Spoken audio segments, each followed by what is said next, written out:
कोणार्क सूर्य मंदिर में भारतीय पुरातत्व सर्वेक्षण की जीर्णोद्धार परियोजना की व्याख्या। भारतीय पुरातत्व सर्वेक्षण (एएसआई) के कोणार्क सूर्य मंदिर में एक महत्वपूर्ण संरक्षण अभियान शुरू किया है, जो कि यूनेस्को की विश्व धरोहर स्थल है। इस परियोजना में मंदिर के जगमोहन, जिसे सभा कक्ष के रूप में जाना जाता है, में एक नियंत्रित मार्ग बनाने के लिए ड्रिलिंग करना शामिल है, ताकि उस रेत को बाहर निकाला जा सके जिसे एक सदी से भी पहले अंग्रेजों द्वारा मंदिर के भीतर भर दिया गया था। इस अत्यंत सावधानीपूर्वक प्रक्रिया का उद्देश्य मंदिर की संरचना को पुनर्स्थापित करना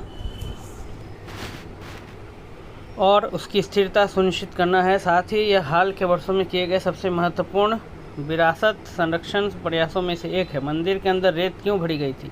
वर्ष 1901 और 1903 के बीच ब्रिटिश इंजीनियरों ने संरचना को ढहने से बचाने के लिए जगमोहन में रेत भर दी थी।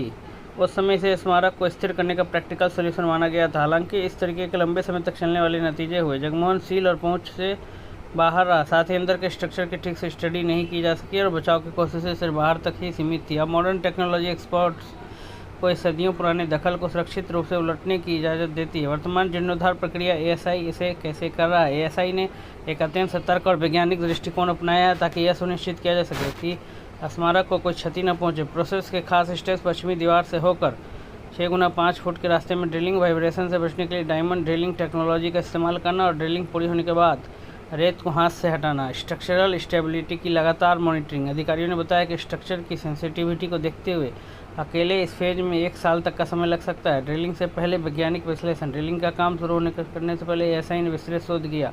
इससे पहले दिसंबर में 2 टेस्ट होल ड्रिल किए गए थे। पत्थर और रेत के नमूनों का विश्लेषण Indian institute of technology Madras द्वारा किया गया था और रेत स्थिर स्थिति में पाई गई। इन आकलन और वरिष्ठ अधिकारियों से मंजूरी मिलने के बाद ही ड्रिलिंग का काम शुरू करने की अनुमति दी गई। कोणार्क सूर्य मंदिर का ऐतिहासिक महत्व। इस मंदिर का निर्माण 13वीं शताब्दी में पूर्वी गंग वंश के राजा नरसिंह देव प्रथम द्वारा करवाया गया था और इस मंदिर को सूर्य देवता के विशाल रथ के रूप में डिजाइन किया गया है। मुख्य बात है, मंदिर के निर्माण में लगभग 12 वर्ष लगे। इसे लगभग 1200 कारीगरों और मूर्तिकारों ने मिलकर बनाया था। यह अपनी बारीक पत्थर की नक्काशी और बेहतरीन वास्तुकला के लिए प्रसिद्ध है।